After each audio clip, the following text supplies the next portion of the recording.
వీళ్ళకి పేటెంట్ రాకూడదు బావా. డబ్బు కట్టకుండా చేద్దాం. పద నాతో రా. ఏయ్ పో, చేసింది సరిపోలేదా? ఇంకా పద అంటున్నావు? చూడు, కసితో ఉన్న వాళ్ళకి ఎదురెళ్తే మసైపోతాం. చేసిన తప్పుకు చంపలేసుకొని సైలెంట్గా ఉండు. కనీసం క్షమించనైనా క్షమిస్తారు. కక్షకపోతే శిక్ష తప్పదు. ఎవరికి ఎవరు ఎలాంటి శిక్ష వేస్తారో చూద్దు గాని. అదృష్టవంతుల్ని సముద్రంలో విసిరేసిన ఆణిముత్యాల్ని చేతపట్టుకొస్తారని ఊరికే అనలేదు.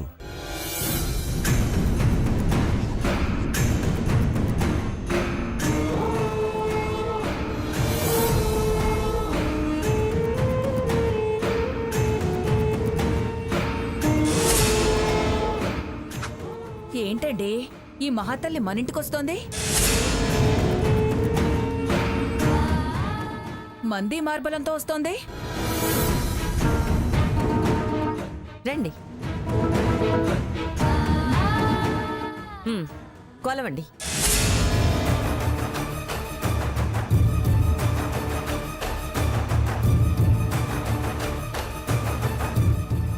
త్వరగా కానివ్వండి.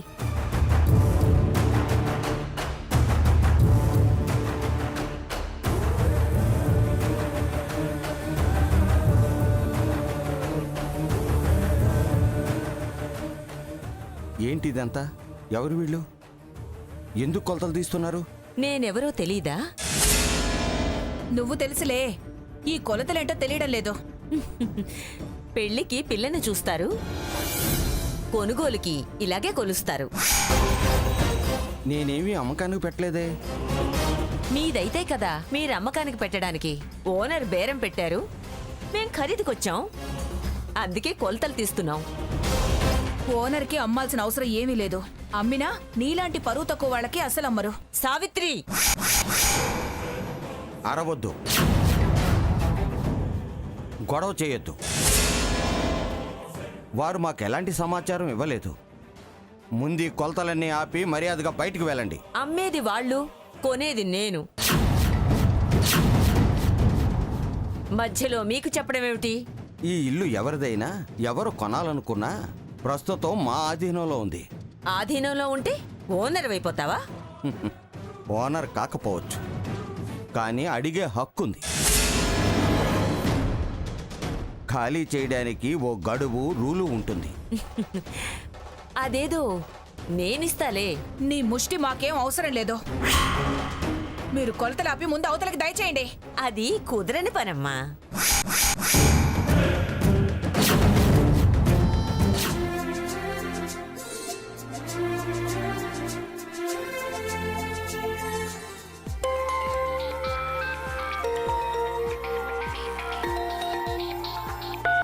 హలో, చెప్పు సీత.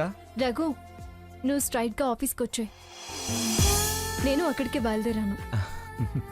నేనే ఆ విషయమై ఫోన్ చేద్దాం అనుకున్నాను, నువ్వే ఫోన్ చేసావు. అలాగే, ఆఫీస్ దగ్గర కలుద్దాం. సరే, బాయ్.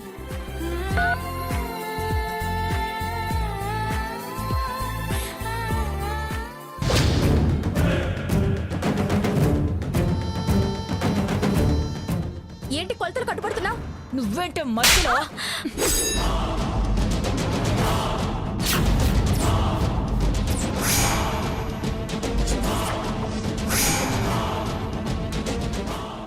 సావిత్రి, ఏమిటి దౌర్జన్యం? ఎవరిది దౌర్జన్యం? మా ఇంటికొచ్చి మా పర్మిషన్ లేకుండా కొలతలు తీస్తూ మాది దౌర్జన్యం అంటావే? హక్కు గల వాళ్ళు అమ్మారు అంటున్నాం. ఎవరే హక్కు గలవాళ్ళు? ఎవరే మీకు అమ్మిన వాళ్ళు? నేనే హక్కు గలదాన్ని, నేనే అమ్మిన దాన్ని.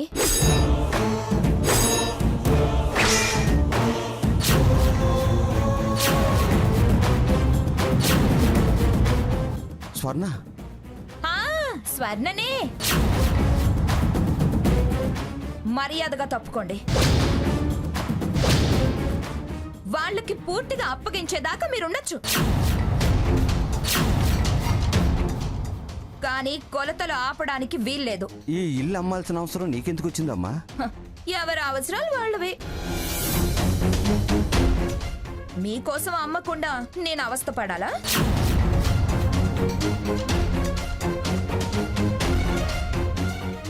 అవసరం లేదే. కానీ ఏం అవసరం వచ్చిందని అమ్ముతున్నావు? కొత్తగా వ్యాపారం ఒకటి మొదలు పెట్టాలనుకుంటున్నాం. దాని పెట్టుబడికి అమ్ముతున్నా, సరేనా? పిన్ని గారికి చెప్పావా? పిన్ని గారికి, అత్తయ్య గారికి చెప్పాల్సిన అవసరం నాకు లేదు. మా ఆయనకి చెప్పి చేస్తున్నా. హ, అడ్డుపడితే నష్టపోతారు. నా ఇష్టాన్ని కాదంటే అవస్థ పడతారు.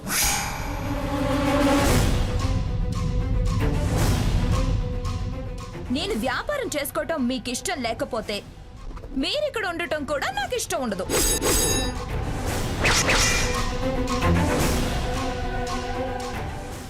వాదనలకు తోపులాటలకు దిగకండి. వెంటనే ఇల్లు ఖాళీ చేసి వెళ్ళిపోండి.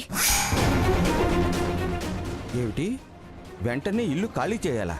అడ్డుపడితే చేయటం కాదు, చెంబు తప్పాల అవతల పారేసి నేనే ఖాళీ చేపిస్తాను. స్వర్ణ, అరవద్దు. అవతల తప్ప.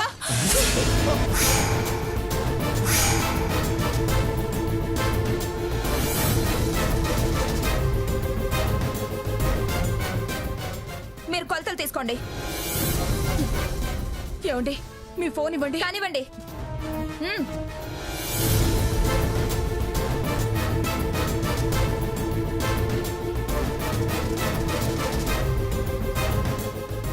చూడు, నువ్వు ఆ ముసలావిడికి ఫోన్ చేస్తే ఖాళీ చేసే టైం కూడా ఇవ్వను. కట్టుబట్టలతో వెళ్లాల్సి వస్తుంది. కానివ్వవే, కానీ నీకెలా చేయాలనిపిస్తే అలా కానీ.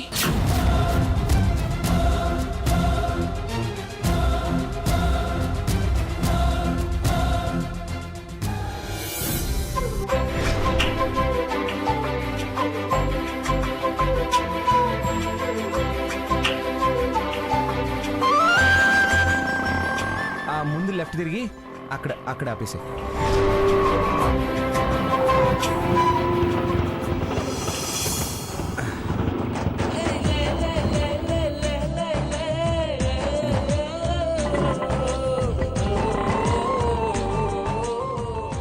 డబ్బు తెచ్చాను సీత, పద, నీ చేత్తోనే కడదు. అదేంటి, నువ్వు కట్టురాకు. నీ హస్తవాసి మంచిది సీత, శ్రమంతా నీదే, శ్రీకారం కూడా నువ్వే చేయాలి. పద. అమ్మ ఫోన్ చేస్తుంది. మాట్లాడు. ఆ, చెప్పమ్మా. సీత, ఇప్పుడే రఘురాం వచ్చాడు. డబ్బు కట్టబోతున్నాము, నువ్వు ఫోన్ చేసావు. ఆ పని అవగానే అర్జెంటుగా ఒకసారి ఇంటికి వచ్చేళ్ళమ్మా. ఏంటమ్మా, ఏం జరిగింది? ఎందుకు ఏడుస్తున్నావు? అంతా వచ్చాక చెప్తాలే కానీ ముందు మీరు పని చూసుకుని అర్జెంటుగా వచ్చేయండి. అసలు ఏమైందో చెప్పమ్మా. ఎందుకు ఏడుస్తున్నావు? అంత దుఃఖం కలిగించేంతగా ఏం జరిగింది? నువ్వు ఇలా బాధపడుతుంటే నా మనసుకేం బాగుంటుంది చెప్పు. ముందు అసలు ఏం జరిగిందో చెప్పమ్మా. నేను ఇప్పుడు ఏమీ చెప్పలేను, నువ్వు తొందరగా రా. అమ్మా, సీత, ఏమైంది? ఇంటి దగ్గర ఏదో జరిగింది రఘు. అమ్మ బోర్న ఏడుస్తుంది. అయితే ముందు ఇంటికి వెళ్దాం పద, తర్వాత డబ్బులు కడదాం. ఆటో పద. ఏంటి, తమరి పెద్దమ్మాయికి చెప్పారా? హ, ఏమన్నారు? వచ్చి అడ్డుపడతా అని హామీ ఇచ్చారా? హ, ఆవిడ కాదు కదా, ఆవిడ అత్తగారు. ఆవిడ అత్తగారికి అత్తగారు వచ్చినా ఇది అమ్మకుండా ఆపలేరు. నేనేం చెప్పలేదు, అదేం హామీ ఇవ్వలేదు. బయటకు వెళ్ళేటప్పుడు తోడుగా ఉంటుందని ఫోన్ చేశాను. హ్మ్, మంచి చోటే చూసుకున్నారు. వాళ్ళకే అంత లేదు, మీరు వాళ్ళ మెడకి వేలాడతారా? స్థలం చిన్నదవ్వచ్చమ్మా, సర్దుకుపోగలిగే పెద్ద మనసుంటే చాలు. మనసులు ఇరికైతేనేనమ్మా ఇబ్బంది. మంచిది, విశాల హృదయంలో డబుల్ కాటు ఏసీ అరేంజ్ చేస్తుంది. ఓల్డ్ ఏజ్ హోమ్ లా ఉండండి.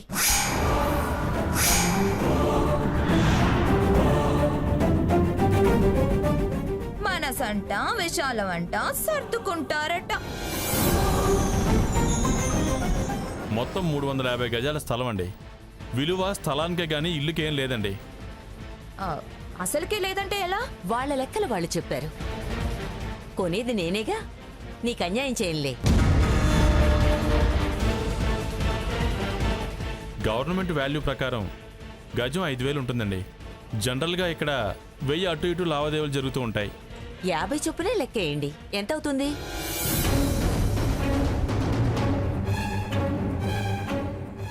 అమ్మా అమ్మా సీత, మావయ్య గారు ఏమైంది? వీళ్ళంతా ఏంటి ఇక్కడ? ఏం జరిగింది? ఎందుకు అత్తయ్య గారు ఏడుస్తున్నారు? ఏడుపు అనేవాళ్ళు అనుకునేవాళ్ళు కాక మరొకళ్ళు ఎక్కడ ఎదుగుతారో అని.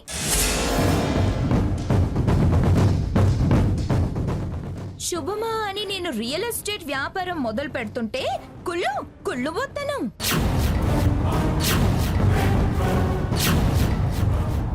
నువ్వు నోరు మూసుకో. ఎవరు ఎలాంటి వారో, ఎవరు ఎవరి కోసం ఏడుస్తారో నాకు బాగా తెలుసు. నాన్న, అసలు ఏం జరిగిందో చెప్పండి.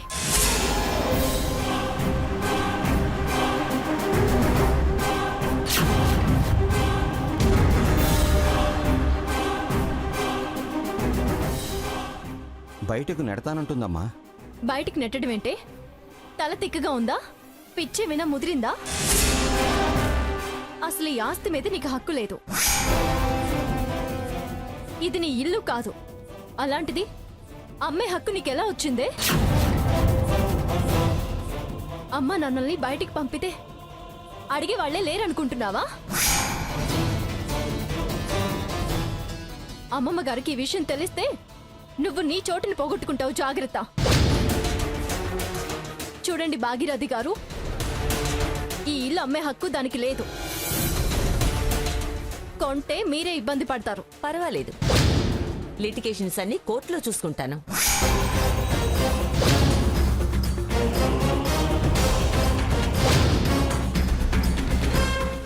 అవసరమైతే హక్కు తేల్చడానికి మంగను కూడా కోర్టుకి ఈడుస్తాను. మంగమ్మ గారి సంగతి పూర్తిగా తెలీదా మీకు?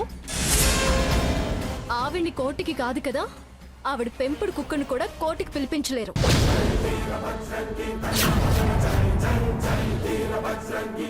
పిచ్చి ఆలోచనలు ఆశలు పెంచుకోకండి. పుట్టగతులు లేకుండా పోతారు. సొమ్ము పరువు రెండు పోగొట్టుకుంటాం. అయినా అమ్మడానికి అదెవరు, కొనడానికి నువ్వెవరు? నువ్వెక్కువగా మాట్లాడుతున్నావు.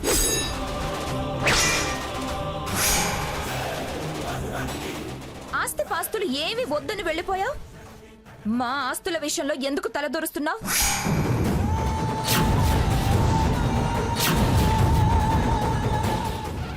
మీరు వాటాలే వద్దని వదిలేసుకున్నాక ఆస్తుల మీద సర్వ అధికారాలు మావి. ఈ ఇల్లు నా వాటాలో వేసుకున్నాను, అమ్ముకుంటున్నాను.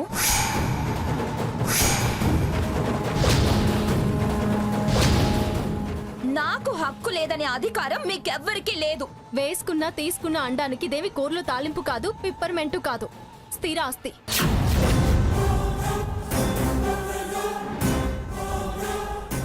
అయినా ఉమ్మడి ఆస్తి మీద నీ పెత్తనమేంటే? మేం వదులుకున్నా అమ్మమ్మ గారు, తాతయ్య గారు, అత్తయ్య గారు, మామయ్య గారు ఉన్నారు.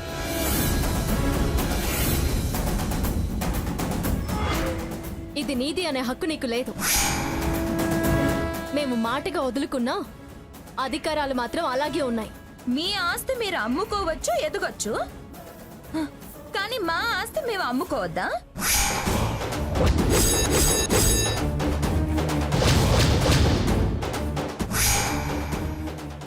ఇలా అడ్డుపడే అధికారమేనా నీకుంది? ఎవరి అధికారాలేంటో మేము తర్వాత తెలుసుకుంటాం. నువ్వు అడ్డు రాకు. అంతగా నీకు అమ్మా నాన్నల మీద ప్రేమ ఉంటే వెంట తీసుకెళ్ళు.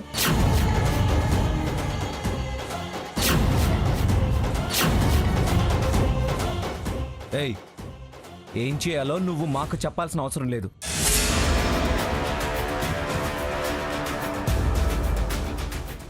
తనకే కాదు, వాళ్ళు నాకు తల్లిదండ్రులతో సమానం.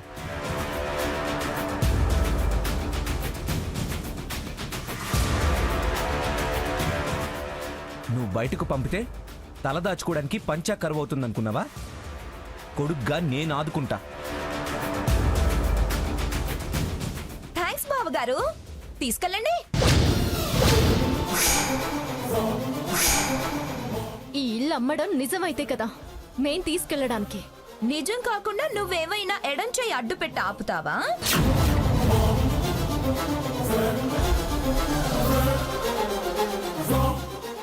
చూడు, వారిని నేను రమ్మన్నాను, క్యాష్ తో వచ్చారు. నాకు డబ్బు అవసరం ఉంది. వారే నా అవసరం తీరుస్తున్నారు. అడ్డుపడి బేరం చెడగొడితే మాత్రం నేను చాలా సీరియస్ అవ్వాల్సి వస్తుంది. సిచ్యుయేషన్ సీరియస్ గా ఉంటుంది. ఏం చేస్తావే? సీరియస్ సీరియస్ అంటున్నావు. అమ్మినట్టు సంతకాలు పెట్టకుండా నీ చెయ్యి, కొనడానికి చాచిన ఈవిడి చెయ్యి ఇద్దరి చేతులు కలిపి విరిచేస్తాను.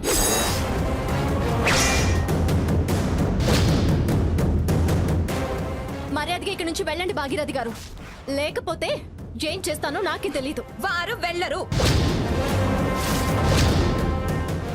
నాకు అడ్డుపడితే, నాకు డబ్బు రాకుండా చేస్తే మహోన్నత మీద ఒట్టేది.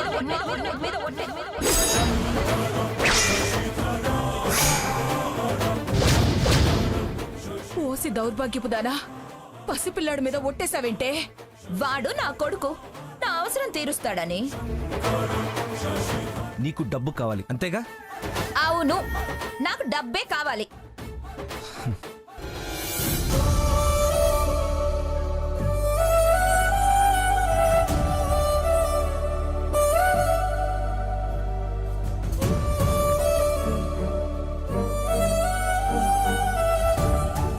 తీసుకో, నెత్తిని కొట్టుకో.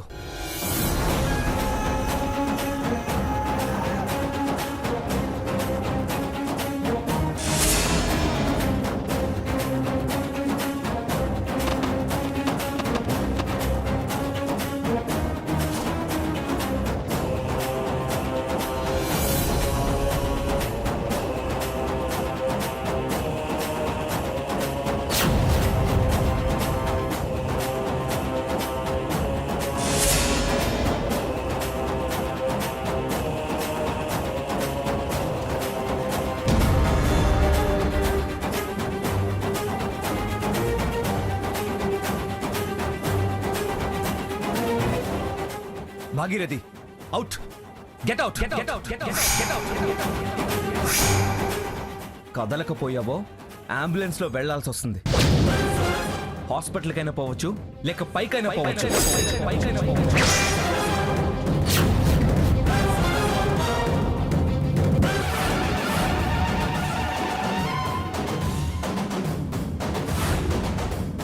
ఏమే చిత్తులు మారిదానా, ఏం పుట్టిందే నీకు? దాంది పెంకితనం. నీకేం పోయే కాలం వచ్చింది? మాట్లాడవేమి? మాట్లాడు, మాట్లాడు. అమ్మమ్మ గారు,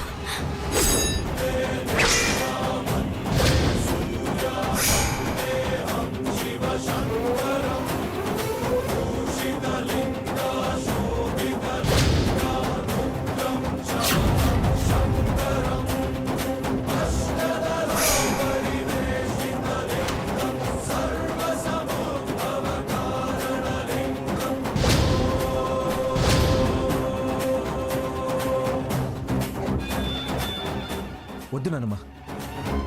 నన్నే కొడతావా? ఇక్కడ నీ తల్లో జేజమ్మ ఉన్నా తిత్తి తీసేదాన్ని. అదేవత్తే అమ్మడానికి ఏదో లిటిగేషన్స్ ఉంటే కోర్టులో చూసుకుంటా, నన్ను కోర్టుకి ఇడుస్తానన్నావట.